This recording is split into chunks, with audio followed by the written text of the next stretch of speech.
Imaginez un lieu d'un froid implacable, où des vents hurlants balayent de vastes plaines de glace et de neige.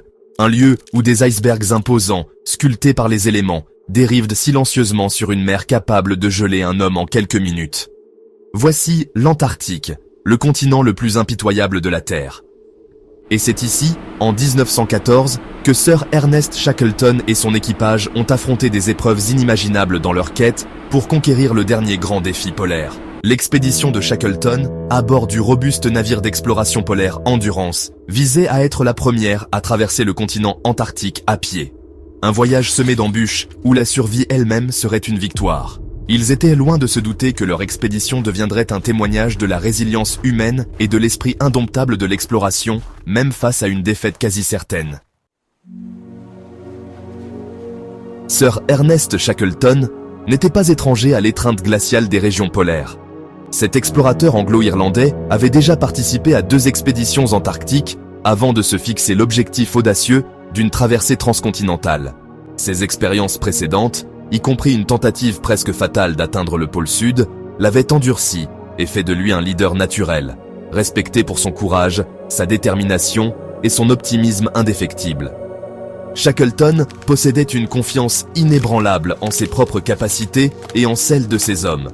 Il sélectionna soigneusement un équipage de 27 personnes, chacune choisie pour ses compétences uniques et son esprit inflexible.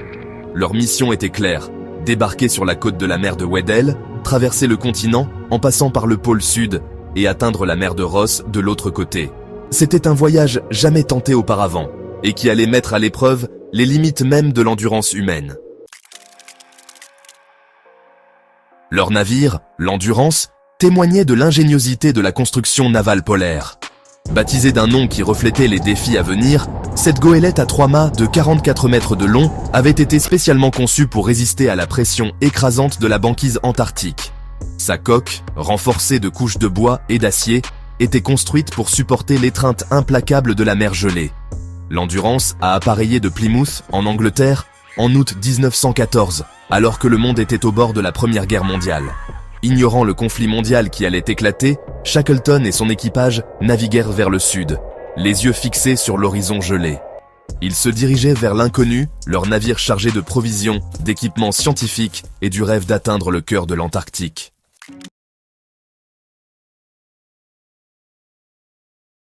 La fin de l'Endurance.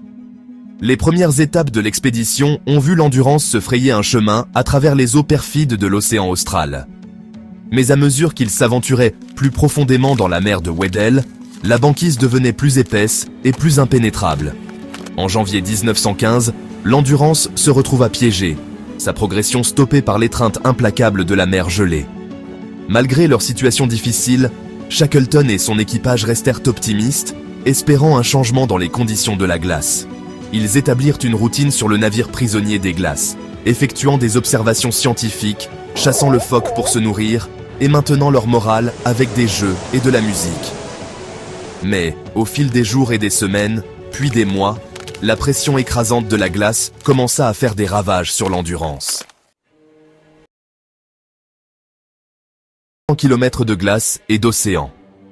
La pression implacable de la glace commença lentement à broyer l'Endurance. Le navire autrefois fier, conçu pour résister aux éléments polaires, gémissait et tremblait sous la force immense. Finalement, le 21 novembre 1915, après des mois de captivité, l'Endurance succomba à la glace, coulant sous les vagues. Échoué sur la banquise avec des provisions limitées, le leadership et la détermination de Shackleton prirent toute leur importance. Il rassembla son équipage, leur assurant qu'il les ramènerait sains et saufs. Ils établirent un camp sur la glace, vivant dans des tentes et survivant grâce à la viande de phoque et à des rations qui diminuaient.